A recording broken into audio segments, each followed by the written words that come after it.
कि वायदों को पूरा करिए और मैनिफेस्टो की बात कर सकते हैं, क्योंकि जिसका मैनिफेस्टो राम के विरोध से शुरू होता हो, जिस कांग्रेस ने भगवान श्री राम, रामलला, राजा, मर्यादा पुरुषोत्तम, कितने नामों से जानोगे आप, उनके विरोध में 24 वकील जिस पार्टी ने खड़े करे हैं, उनसे ऐसी ही अपेक्षा होती है और वो ऐसी ही अपेक्षा कर सकते हैं। लेकिन मैं उन मौलाना साहब से एक बात पूछना चाहता हूँ, मौलाना साहब एक बात और आपसे पूछना चाहता हूँ कि क्या कांग्रेस के युग अच्छा है या सरिया अच्छा है? इनका जवाब सरिया होगा। ये संविधान को अच्छा कभी नहीं बोलते, और संविधान भारत के अंदर जब तक है, जब तक भारत का हिंदू यानी कि भगवा सुरक्षित है। और हिंदुओं, ये याद तुमको भी रखना है कि जब तक तुम हो, संविधान सुरक्षित है, ये देश सुरक्षित है। क्योंकि जहाँ जहाँ इन लोगों ने इस्लामीकरण किया है, वहाँ पर मुस्लिम राष्ट्र बना ही है। भारत के कई ऐसे राज्य, कर्नाटक का विधानसभा चुनाव में जिस तरीके से बजरंग दल को बैन करने के लिए कांग्रेस ने मैनिफेस्टो में अपने एक अंक दिया था कि सरकार अगर प्रदेश में आएगी तो कांग्रेस बजरंग दल को बैन करेगी। प्रधानमंत्री नरेंद्र मोदी के इस स्टेटमेंट के बाद जिस तरीके से उन्होंने हमला बोला, उसके बाद कांग्रेस ने अपने इस बयान को वापस भी लिया। लेकिन अब कर्नाटका में कांग्रेस की सरकार है और उसके बाद उलेमा हिंद के प्रेसिडेंट मौलाना जब ये बोलने के लिए तैयार हो जाते हैं, और ख़ास तौर से महाराष्ट्र में जिस तरीके से वो अपने लोगों को संबोधित कर रहे हैं और कह रहे हैं कि कांग्रेस ने जो मैनिफेस्टो में वादा किया था, उस वायदे को राहुल गांधी और प्रियंका गांधी पूरा करें और बजरंग दल को बैन करें, हम उनकी जड़ों को मजबूत करेंगे। आखिर में इसको लेकर के हिंदूवादी लोगों के मन में क्या चल रहा है, ये आया क्यों अचानक? और ये बैन करने की बात कर रहे हैं, कांग्रेस को अंदर से मजबूत करने की बात कर रहे हैं। अमित हिंदू हैं, आइए जानने की कोशिश करते हैं, क्या सोचते हैं सर? क्या सोचना है जी, ये तो राजनीति के स्टंट हैं इन लोगों के, और 24 की तैयारी हो गई है इनकी शुरू। अब कौन मौलाना कहाँ से बोलता है, क्या फ़र्क पड़ता है जी। हिंदुओं ने कांग्रेस की पार्टी और कांग्रेस के नेताओं और उनकी नीतियों के लिए अपने आप को चारा बनाना अस्वीकार कर दिया है। हम लोग हिंदू राष्ट्र संकल्प की ओर बढ़ेंगे। जो लोग कह रहे हैं ना, कि मैंने एक मौलाना का भी बयान सुना था, वो एक बात कह रहे थे, वो ये कह रहे थे कि जब हिंदू राष्ट्र की बात कर रहा है तो वो गद्दार नहीं, मुस्लिम राष्ट्र की बात कर रहा है तो वो गद्दार कैसे? ये बोल थे उन मौलाना के। मैं उनको एक बात कहना चाहता हूँ और उनको भी, हाँ, उनको भी ये बात समझाना चाहता हूँ कि हिंदुओं ने अफगानिस्तान छोड़ा साहब, पाकिस्तान छोड़ा, म्यांमार छोड़ा, कश्मीर छोड़ा, बंगाल छोड़ रहे हैं। हिंदू लगातार अपनी स्थिति और अपने पूर्वजों की विरासत को छोड़ रहा है। तुम क्या छोड़ रहे हो? जवाब दो। तुम इस्लामिक राष्ट्र के नाम पर इस्लाम को बढ़ावा देने के लिए लगातार फैल रहे हो। किसकी तरह फैले जा रहे हो? आज पूरी दुनिया में 57 इस्लामिक कंट्रियां हैं इनकी, और इन 57 इस्लामिक कंट्रियों को बनाने वाले 1947 में भारत के अंदर एक देश को बनाते हैं। तब इन्होंने अपनी हट नहीं छोड़ी, 98% वोट दिया और पाकिस्तान का जन्म हो गया और वो मुस्लिम राष्ट्र बन गया। लेकिन ये मदनी आज क्यों नहीं बोलते हैं कि हम उन मंदिरों को भी छोड़ रहे हैं, जो हुआ सो हुआ। हम उन मंदिरों को छोड़ रहे हैं जिस पे क्लेम हमारे हिंदू भाई, जिन्हें आप भाई बोलते हो, मांग रहे हैं। ये ऐसा करेंगे नहीं। अरे मौलानाओ, तुम एक बाबरी छोड़ना नहीं चाह रहे और हमसे बात कर रहे हो हिंदू राष्ट्र को भूलने की, सेकुलर बनने की। नहीं साहब, तुम बाबरी भूलो या ना भूलो, लेकिन हम अपनी आने वाली पीढ़ी को बाबरी के ढांचे की, काशी विश्वनाथ के ढांचे की और मथुरा के ढांचे की स्थिति उस समय से लेकर और अब तक की बताएंगे, और इस पे लड़ने के लिए आधिकारिक हमारी विरासतों ने लड़ाइयाँ लड़ी हैं, उसका उनको दायित्व देके जाएंगे। क्योंकि तुम्हारी मंशा हम जानते हैं। क्योंकि देश के अंदर अगर इनसे अगर एक बात पूछी जाए ना कि संविधान भारत का अच्छा है या सरिया अच्छा है, इनका जवाब सरिया होगा। ये संविधान को अच्छा कभी नहीं बोलते। और संविधान भारत के अंदर जब तक है, जब तक भारत का हिंदू यानी कि भगवा सुरक्षित है। और हिंदुओं, ये याद तुमको भी रखना है कि जब तक तुम हो, संविधान सुरक्षित है, ये देश सुरक्षित है। क्योंकि जहाँ जहाँ इन लोगों ने इस्लामीकरण किया है, वहाँ पर मुस्लिम राष्ट्र बना ही है। भारत के कई ऐसे राज्य हैं 20 से ज़्यादा जो हिंदू अल्पसंख्यक हो चुके हैं।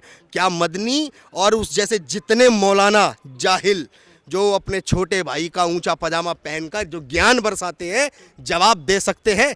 केरला के अंदर जब ये लोग कांग्रेस के जीतते हैं, जीतते ही मुस्लिमों के अधिकारों के लिए उप मुख्यमंत्री मांग लिया, 5 वोट मांग लिए। अरे हम कहते हैं कि हिंदुओं ने हमेशा से ही अपने अधिकारों का बलिदान किया है और तुम्हारे लिए तुम्हारे विशेष अधिकारों के कानूनों को स्वीकार किया है, जिसमें से एक वक्फ बोर्ड भी आता है। और कितने ऐसे तुम्हारे विशेष अधिकारों के कानून आते हैं जिन्हें हिंदुओं ने स्वीकार किया। लेकिन क्या तुमने आज तक उन एक कानूनों की बात करो जिसमें पाकिस्तान से धार्मिक प्रताड़ना सह चुके हिंदू जो भारत के अंदर बैठे हैं, क्या उनके पक्ष में एक बार भी बोले? सीए का विरोध करने के चक्कर में रोहिंग्या मुसलमानों को बचाने के लिए दिल्ली आग की झोंक दी, आग में दिल्ली को झोंक दिया, दिल्ली को बंधक बना लिया, शाहीन बाग बना के। ये मौलाना बात करते हैं संविधान और सेकुलर की। देश के अंदर सेकुलरता केवल अगर कोई मना रहा है वो हिंदू है, और हिंदू अब मूर्ख नहीं बनेगा। क्योंकि सेकुलर जो शब्द है वो हिंदुओं को लुभाने का और राजनीतिक वोट का एक अध्यादेश था जो पास किया गया, और हिंदू को सेकुलर बनाकर राजनीति की पृष्ठभूमि को बनाए रखने के लिए ये नेताओं की उस समय की ज़रूरत थी। लेकिन उन नेताओं ने उस समय के मुस्लिमों की ज़रूरत को मुस्लिम राष्ट्र के रूप में पाकिस्तान स्वीकृत तो कर दिया, लेकिन भारत को हिंदू राष्ट्र स्वीकृत नहीं कर सके। क्यों? क्योंकि इनकी राजनीति जो बचे कुचे, जो हमारे रहमों पर आज यहाँ हमारे पूर्वजों की गलती पर हमारे देश में मौजूद हैं, आज उनके विशेष अधिकार काम कर रहे हैं। नहीं, हमारी पीढ़ी हिंदू राष्ट्र के विशेष अधिकार। आपने बनाया ना वक्फ बोर्ड, बनाओ ना, हिंदू राष्ट्र का बोर्ड बनाओ, क्या दिक्कत है? आप कहते हो हम संविधान का विरोध नहीं, हम संविधान का सम्मान करते हैं। उसी संविधान के अंदर जोड़िए हिंदू राष्ट्र। हिंदू राष्ट्र को जोड़कर हिंदुओं के उन अधिकारों की बात करिए जिन अधिकारों के अभाव में हिंदू द्वितीय दर्जे की नागरिकता में भारत के अंदर जी रहा है। ये द्वितीय दर्जे की नागरिकता का खेल बंद करना होगा। कुछ राजनीतिक स्टंट के चलते तुम मुस्लिमों को विशेष कानून देने की बात और उनको देते आ रहे हो, लेकिन हिंदुओं को द्वितीय दर्जे की नागरिकता नहीं दे सकते हो। एक बात और आ रही है मेरे बात जहन में कि ये आखिर में बजरंग दल को क्यों टारगेट कर रहे हैं और इसको बैन करने की बात कर रहे हैं। और इस पे सारा एक तरीके से अगर विपक्ष की बात करें तो सब आड़े हाथ ले रहा। अखिलेश यादव कहते हैं कि कर्नाटक में बजरंगबली की जीत हो गई, बाकी लोग कहते हैं बड़े खुश हुए कांग्रेस की जीत पे। देखिए, जिनके शरीर में और पुरुषार्थ में स्वयं बल ना हो वो क्या जाने बजरंग बली के बल को। जो बात कर रहे हैं बजरंग दल को बंद करने की, वो कान खोल के एक बात सुने कि एक गलती रावण ने की थी महाबली हनुमान की पूंछ में आग लगा के, जिसका परिणाम स्वरूप पूरी लंका के दहन से मिला था। आज अगर आप बजरंग दल को बात कर रहे हो बैन करने की, तो याद रखो भारत का 100 करोड़ हिंदू वो स्वयं बजरंग दल है। क्योंकि प्रत्येक हिंदू बजरंग पथ पे ही चलता है और ये हमारे धार्मिक अधिकार हैं और जिनको हम स्वीकार करने के लिए बाध्य हैं। उसी प्रकार जिस प्रकार एक बार गांधी जी ने कहा था कि जो मुस्लिम हैं वो अंग्रेजों की गुलामी का विरोध कर रहे हैं और अपने मजहबी अधिकारों के लिए एक योद्धा बन के लड़ रहे हैं। ये बेतुका बयान जब जारी हुआ था और जब हिंदुओं का नरसंहार हुआ था देश के अंदर आज़ादी के समय, जब पाकिस्तान का बंटवारा हुआ, ये सारी परिस्थितियों पर अब बात होनी चाहिए। क्योंकि हिंदुओं ने गुमराह होना और तुम्हारी राजनीति के लिए अपने बच्चों को चारा बनवाना तो छोड़ दिया है। क्योंकि अब बेचारा हिंदू नहीं बनेगा ना चारा बनेगा। क्योंकि हिंदू संकल्पित हिंदू राष्ट्र के साथ, अखंड हिंदू राष्ट्र के साथ अपने उसी उद्देश्य के साथ बढ़ेगा जो महाराणा प्रताप, शिवाजी और हमारे महान योद्धाओं का रहा, और उसी के साथ चलता रहेगा। क्योंकि हमने कई ऐसे देश देखे हैं जहां इस्लाम की जनसंख्या बढ़ी है, वहां पर उस देश ने 20, 30, 40 बहुत ज़्यादा हुआ तो 100 साल में अपने घुटने टेक दिए और वो कंट्री मुस्लिम राष्ट्र बनी है। मदनी ने कहा कि मैं जिस तरीके से मैनिफेस्टो में कांग्रेस ने लिखा था, उसी के दौरान मैंने राहुल गांधी और प्रियंका गांधी को लेटर लिखा है कि अपने वायदे को पूरा करिए, कांग्रेस आपकी जड़ों को मजबूत करेगी।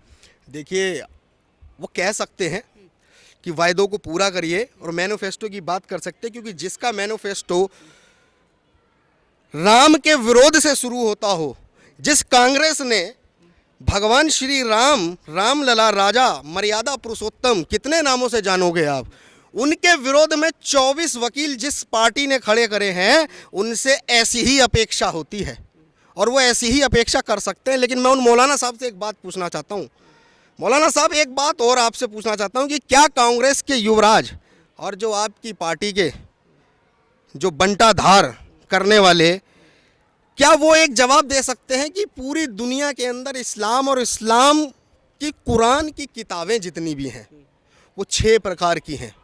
ये ऐसा मैं इसलिए कह रहा हूँ क्योंकि ये हैं। मैं इसमें देखिए, क्योंकि पढ़ी लिखी बात करेंगे, 6 कुरान हैं पूरी दुनिया के अंदर। पहली कुरान का नाम है कुरफी कुरान, जिसकी आयतों की संख्या 6236 है, यानी कि 6236।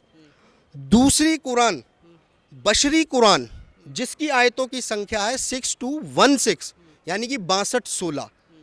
तीसरी श्यामी कुरान, जिसकी आयतों की संख्या है 6250, 6250। और चौथी है मक्की कुरान और उसकी आयतों की संख्या है 6212, 6212। पांचवी है इराकी कुरान, जिसकी आयतों की संख्या 6214। और एक छठी कुरान जिसको नाम लिया जाता है साधारण कुरान या आम कुरान, उनकी आयतों की संख्या है 666, यानी कि 66। मैं उन मौलाना साहब से पूछना चाहता हूं, क्या दुनिया के अंदर ये 6 प्रकार की जब आयतें, भिन्न भिन्न आयतों की कुरानें हैं मौजूद, मैं आपसे एक बात पूछना चाहता हूं कि वो कुरान कौन सी है जो अल्लाह ने आसमान से भेजी थी? इन 6 में से वो कुरान है कौन सी? जवाब दें मौलाना। मैं तो जिज्ञासु हूं जानने के लिए क्या है वास्तविकता में इस्लाम। ये 6 प्रकार की कुरान और जिनकी 6 की 6 कुरानों की आयतें एक दूसरे के साथ मैच नहीं कर रही हैं, एक दूसरे से कम ज़्यादा आयतें हैं।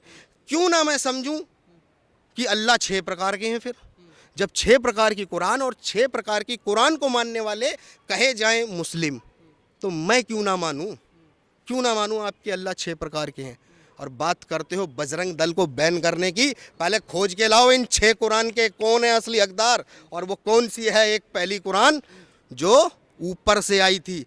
और एक बात बता दूं मदनी साहब, सन 610 से पहले इस धरती पर एक मुसलमान नहीं था।